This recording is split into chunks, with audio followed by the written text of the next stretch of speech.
ಮೂಡಬಿದ್ರೆ ಪುರಸಭಾ ವ್ಯಾಪ್ತಿಯ ವಿವಿಧ ಪ್ರದೇಶಗಳಲ್ಲಿ ಕಳೆದ 4 ದಿನಗಳಿಂದ ನಿರಂತರ ವಿದ್ಯುತ್ ವ್ಯತ್ಯಯ ಉಂಟಾಗಿದ್ದು, ಇದರಿಂದ ಆಕ್ರೋಶಗೊಂಡ ಸಾರ್ವಜನಿಕರು ಬುಧವಾರ ರಾತ್ರಿ ಮೆಸ್ಕಾಂ ಕಚೇರಿಗೆ ಮುತ್ತಿಗೆ ಹಾಕಿ ಪ್ರತಿಭಟನೆ ನಡೆಸಿದರು. ಲಾಡಿ ಪ್ರಾಂತ್ಯ ಕೆರಿಂಜೆ ಸೇರಿದಂತೆ ಅನೇಕ ಪ್ರದೇಶಗಳಲ್ಲಿ ಕಳೆದ 4 ದಿನಗಳಿಂದ ವಿದ್ಯುತ್ ಸಂಪರ್ಕ ಕಡಿತಗೊಂಡಿದೆ. ಇದರಿಂದಾಗಿ ಕುಡಿಯುವ ನೀರು ಮತ್ತು ದೈನಂದಿನ ಕೆಲಸಗಳಿಗೆ ತೀವ್ರ ಅಡಚಣೆಯಾಗಿದ್ದು, ಮೆಸ್ಕಾಂ ಅಧಿಕಾರಿಗಳಿಗೆ ಕರೆ ಮಾಡಿದರೂ ಅವರು ಸ್ಪಂದಿಸ್ತಾ ಇಲ್ಲ ಅಂತ ಸಾರ್ವಜನಿಕರು ಆರೋಪಿಸಿದ್ದಾರೆ.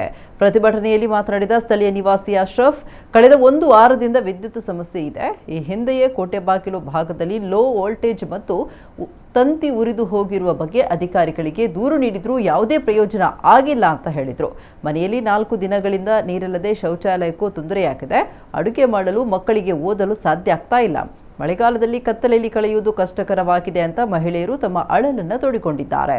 ಒಂದು ವೇಳೆ ನಾಳೆ ಬೆಳಿಗ್ಗೆ 10:30 ಒಳಗೆ ಶಾಶ್ವತ ಪರಿಹಾರ ಸಿಗದಿದ್ದರೆ ಸಾವಿರಾರು ಸಂಖ್ಯೆಯಲ್ಲಿ ಸಾರ್ವಜನಿಕರು ಸೇರಿ ಉಗ್ರ ಪ್ರತಿಭಟನೆ ನಡೆಸುವುದಾಗಿ ಪ್ರತಿಭಟನಾಕಾರರು ಎಚ್ಚರಿಸಿದ್ದಾರೆ.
ಕಂಪ್ಲೇಂಟ್ ಕೊಟ್ಟರು ಕೂಡ ಇಲ್ಲಿನ ಎಸ್ಒ ಅದಕ್ಕೆ ಸ್ಪಂದಿಸ್ತೇ ಇಲ್ಲ.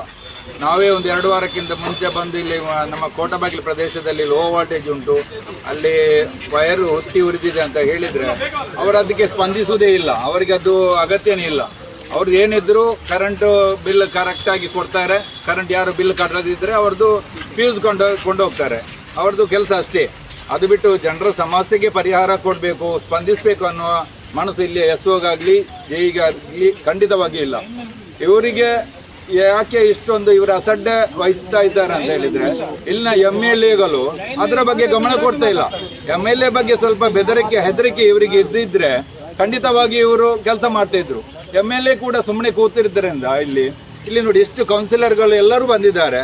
ಆದರೆ ಇಲ್ಲಿ MLA ಆಗಲಿ ಇಲ್ಲಿ ಕೆಲವೊಂದು ಅಧಿಕಾರಿಗಳು ನೋಡಿ ಇಷ್ಟರವರೆಗೆ ಯಾರು ಕೂಡ ಎಸ್ಒ ಫೋನ್ ರಿಸೀವ್ ಮಾಡ್ತಾ ಇಲ್ಲ. ಅವ್ರಿಗೆ ಕಾಲ್ ಮಾಡಿದರೆ ಇಲ್ಲಿ ಫೋನ್ ಕಟ್ ಮಾಡಿರ್ತಾರೆ, ಫೋನ್ ಬ್ಯುಸಿ ಮಾಡಿರ್ತಾರೆ. ಯಾರಿಗೆ ಯಾವ ಒಂದು ಸ್ಪಂದನೆ ಕೂಡ ಕೊಡ್ತಾ ಇಲ್ಲ.